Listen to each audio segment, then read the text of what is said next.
ఓం శ్రీమాత్రే నమః. అందరికీ నమస్కారం. నా పేరు మురళీధర శర్మ. నేను హైదరాబాద్ మణికొండ పుప్పాలగూడ ప్రాంతంలో ఉన్నటువంటి గోల్డెన్ టెంపుల్ వద్ద నివాసం ఉంటుంటాను. ఈరోజు మనము 2025 సంవత్సరంలో, అంటే ఈ క్యాలెండర్ మనకి జనవరి 1వ తారీఖు వస్తుంది కదా, ఈ సందర్భంగా 2025 సంవత్సరంలో గోచార రీత్యా ఏ రాశి వారికి ఎలాంటి ఫలితాలు ఉంటాయంటే జనవరి నుంచి డిసెంబర్ వరకు సుమారుగా ఈ టైంలో వచ్చేటువంటి ఈ కాలానికి ఎలాంటి ఫలితాలు ఉంటాయి అనేది జాతక రీత్యా గోచార రీత్యా చెప్పే ప్రయత్నం చేస్తాను. సాధారణంగా మనము పంచాంగం చూసుకొని ఈ ఫలితాలను చెప్పుతూ ఉంటాం. అయితే ప్రస్తుతం ఉన్నటువంటి ఈ సమాజంలో పంచాంగం అంటే ఏమిటి, అది ఎలా చూసుకోవాలి, దానిలో ఫలితాలు ఎలా తెలుసుకోవాలి అనేటువంటిది ఈనాటి యువతకు తెలిసే అవకాశం బాగా తగ్గిపోయింది.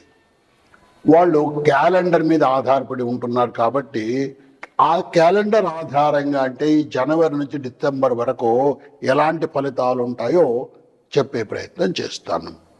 మనం ఈ జనవరి 1వ తారీఖును, అంటే 1/1/2025 అనేటువంటి ఈ తారీఖును మనము మన హిందూ క్యాలెండర్ అంటే పంచాంగంతో సరిచూసినట్టయితే పుష్యమాసంలో పుష్యశుద్ధ విధియ నాడు, బుధవారం నాడు ఈ 1వ తారీఖు వస్తుంది. అంటే పుష్యమాసంలో శుక్లపక్షంలో విధియ నాడు బుధవారం నాడు ఈ 1వ తారీఖు, జనవరి 1వ తారీఖు వస్తుంది. ఆ రోజు ఉత్తరాషాఢ నక్షత్రం ఉంది. ఆ విధంగా ఆ తిథి నాడు వస్తుంది. ఈ 25 అనేటువంటి ఇది చూసినట్టయితే మనము క్రోధినామ సంవత్సరంలో కొంతకాలము, విశ్వావసునామ సంవత్సరంలో కొంతకాలము, 2 తెలుగు సంవత్సరాలతో కలుసుకొని ఉంటుంది. ఈ జనవరి 1వ తారీఖు నాడు, జనవరి 1, 2025 నాడు కాస్త గ్రహస్థితి ఏ విధంగా ఉందో కూడా మనం తెలుసుకునే ప్రయత్నం చేద్దాం. దానివల్ల మనకు అసలు మనం గోచారం ఎలా తెలుసుకోవాలనేది అర్థమవుతుంది. లగ్నము ధనుర్లగ్నంలో ఆనాడు సూర్యోదయం అవుతోంది. అంటే రవి ధనుర్లగ్నంలో అగ్ని రాశిలో ఉంటున్నారు ఆయన. ఆ తర్వాత రవి చెప్పాను కదా, రవి కూడా ధనుస్సులోనే ఉన్నాడు.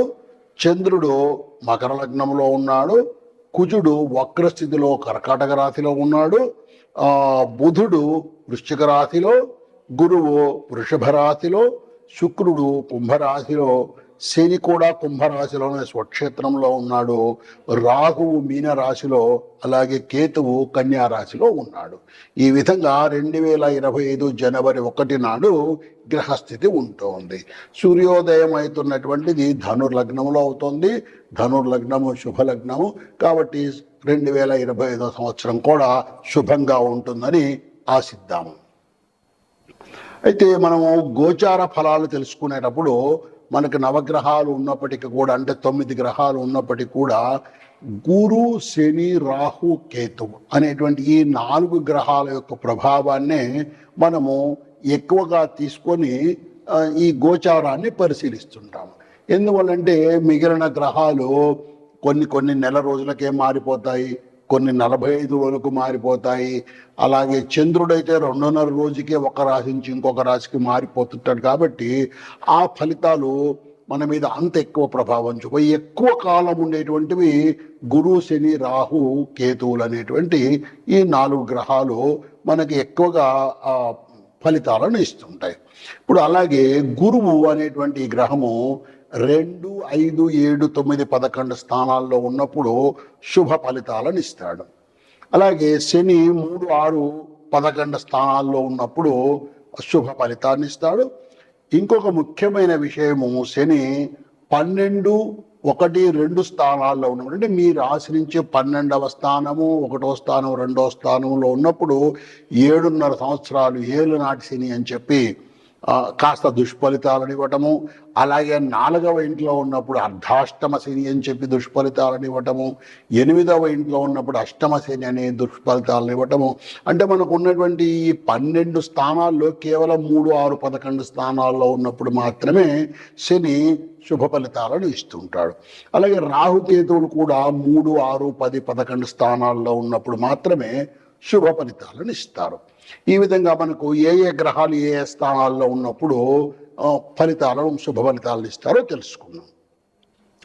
అలాగే ఇప్పుడు ఈ గురువు, శని, రాహు, కేతు అనేటువంటి వాటిలో వేటిని ప్రభావం చేస్తారు మన జీవితంలో అన్నది తెలుసుకుంటే, గురువు చదువు, ధనము, జ్ఞానము, వివాహము, భక్తి, సంపద, సంతానము ఇలాంటి వాటిని గురువు ప్రభావితం చేస్తాడు.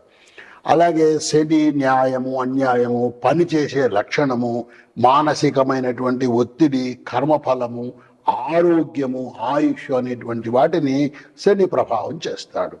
ఇక రాహును మనం పరిశీలించినట్టయితే మనకు భ్రమలు కల్పించడము, మానసికమైనటువంటి ఒత్తిడిని కల్పించడము, ఇలాంటివి మన ఆరోగ్యాల మీద, ప్రత్యేకించి మానసిక ఆరోగ్యం మీద ఎక్కువ ప్రభావాన్ని రాహువు చేస్తుంటాడు. అలాగే కేతువు మన జ్ఞానాన్ని, మేధస్సును, భక్తి మార్గాన్ని కూడా కేతువు ప్రోత్సహిస్తూ ఉంటాడు, కేతువు సరిచూస్తూ ఉంటాడు. ఈ విధంగా ఒక్కొక్క గ్రహము కొన్ని కారకత్వాలను కలిగి పనిచేస్తూ ఉంటుంది. ఇక మనము గోచార రీత్యా అన్నాం కదా, నేను మీకు కాసేపు ముందు ఏ స్థానాల్లో ఏ గ్రహాలు ఉన్నాయని చెప్పాను కదా. అయితే ఈ గ్రహాలు కాస్త మారుతూ ఉంటాయని కూడా చెప్పాను. ఉదాహరణకు గురువు 14 మే నాడు వృషభ రాశి నుంచి మిథున రాశికి మారుతాడు. అలాగే శని 23 మార్చి 2026 నాడు కుంభం నుంచి మీన రాశికి వెళ్తాడు. ఇక రాహువు మే 20వ తారీఖున మీనం నుంచి కుంభానికి వస్తాడు. వీళ్ళు వక్ర గ్రహాలు, రాహుకేతువులు వక్ర స్థితిలో ప్రయాణం చేస్తూ ఉంటారు. ఈ విధంగా రాహువు 20 మే నాడు మీనం నుంచి కుంభరాశికి వస్తాడు. ఇక కేతువు కూడా అదే 20 మే నాడు కన్యా రాశి నుంచి సింహరాశికి ఆ రోజు వక్ర స్థితిలో ప్రయాణం చేస్తాడు. ఈ విధంగా ఈ గ్రహాలు స్థిరంగా ఒకే రాశిలో శాశ్వతంగా ఉండవు. ఆ గ్రహాలకు చలనం ఉంటుంది.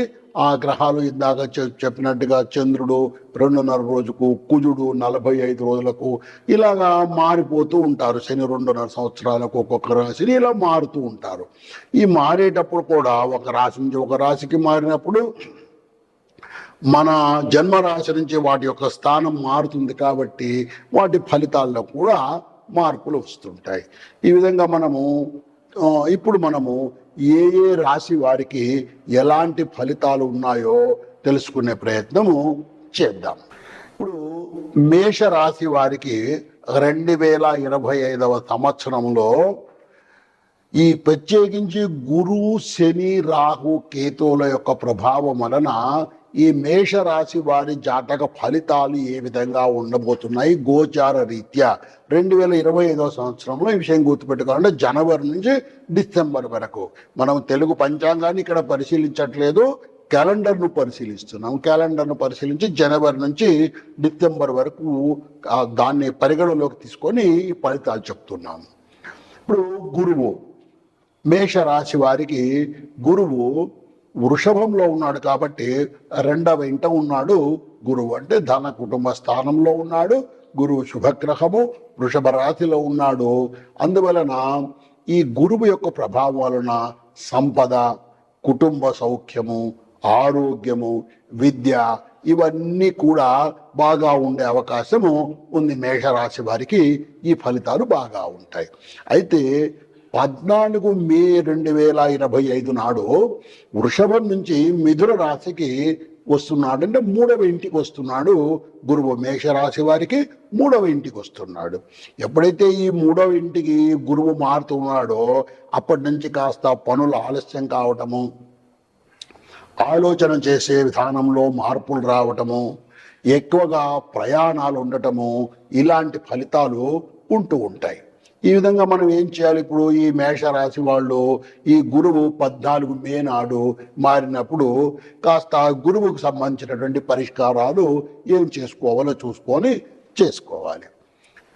అలాగే ఇక మనము శనిని గురించి పరిశీలించినట్టయితే శని కుంభరాశిలో ఉన్నాడు. అంటే మేషం వాళ్ళకు 11వ ఇంట్లో లాభస్థానంలో స్వక్షేత్రంలో శని ఉన్నాడు. ఈ స్థానంలో ఉన్నందువల్ల ఏమొస్తుంది? ఈ స్థిరాస్తికి సంబంధించినటువంటి లాభాలు, ప్రత్యేకించి ఎవరైనా ఈ రియల్ ఎస్టేట్ వ్యాపారం చేసేటువంటి వాళ్ళు కనుక ఈ మేషరాశి వాళ్ళు ఉన్నట్టయితే వాళ్ళకు కాస్త ఈ సమయంలో అధికంగా లాభాలు వచ్చేటువంటి అవకాశం ఉంది. అయితే వీళ్ళు ఆరోగ్య విషయంలో కూడా కాస్త శ్రద్ధ తీసుకోవాలి. ఈ మేషరాశి వాళ్ళు ఈ శని యొక్క ప్రభావం వలన ఆరోగ్యాలు కాస్త ప్రభావితం అయ్యేటువంటి అవకాశం ఉంది. తర్వాత 29/3 నాడు ఈ శని మారుతున్నాడు అని చెప్పాను. దీనివల్ల ఏమవుతుంది? మీనరాశి వాళ్లకు ఆరోగ్య సమస్యలు అధికంగా వచ్చే అవకాశం కూడా ఉంది. తర్వాత ప్రయాణ ఖర్చులు పెరిగే అవకాశం కూడా ఉంది. ఈ ప్రయాణ ఖర్చులు అంటే విదేశీ ప్రయాణాలు కూడా జరగవచ్చు, దానివల్ల కూడా ఖర్చులు పెరగవచ్చు. కాబట్టి ఈ శని 12వ ఇంటికి వస్తున్నాడు కాబట్టి 11వ ఇంటి నుంచి కుంభం నుంచి మీనరాశికి వస్తున్నాడు కాబట్టి మేషరాశి వాళ్లకు 12వ ఇంట్లో వ్యయస్థానంలో శని ఉంటున్నాడు కాబట్టి కాస్త శనికి కూడా పరిష్కారాలు చేసుకోవాల్సి ఉంటుంది. ఇక రాహును పరిశీలించినట్టయితే రాహువు మనకు 12వ ఇంట మీనరాశిలో ఉన్నాడు. ఈ మీనరాశి వ్యయస్థానము. తర్వాత ఈ రాహువు కూడా ప్రయాణాలను, మానసికమైన ఒత్తిడిని ఎక్కువగా ప్రోత్సహించేటువంటి గ్రహం. దానివల్ల ఏమవుతుంది? ప్రయాణ ఖర్చులు పెరగడము, ఆ ప్రయాణం కూడా ఆధ్యాత్మిక విషయమైనటువంటి విషయాల్లో ఖర్చులు పెరగడము జరిగే అవకాశం ఉంది. తర్వాత ఈ రాహువు 20 ఫిబ్రవరి నాడు మార్పు చెందుతున్నాడు.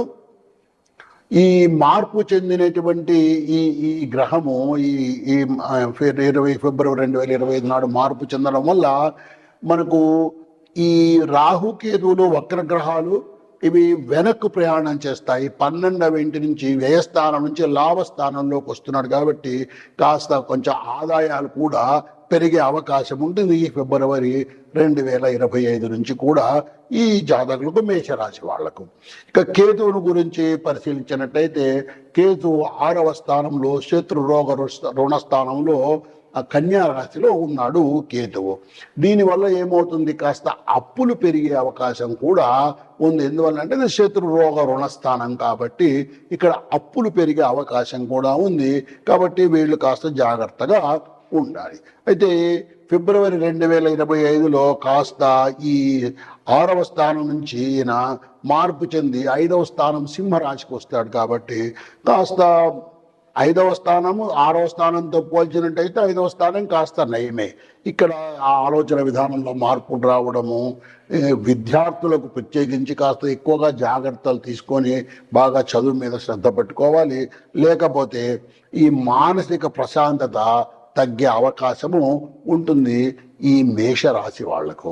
ఈ విధంగా మనము ఈ గ్రహాలను పరిశీలించినట్టయితే గురు, శని, రాహు, కేతువులను మనం పరిశీలిస్తే మేషరాశి వాళ్లకు ఈ 2025 సంవత్సరంలో ఈ శని, రాహు ప్రభావం చాలా ఎక్కువగా ఉండేటట్టుంది. కాబట్టి వీళ్ళు ఏదైనా తగిన పరిష్కారాలంటే శివార్చనలు చేయటము, గురువారం నాడు ఉపవాసం చేయటము, అమ్మవారికి పూజ చేయటము, ఇలాంటివి చేసుకోవడం వల్ల కాస్త ఈ శని, రాహువుల యొక్క ప్రభావాన్ని తగ్గించుకునే అవకాశం ఉంటుంది.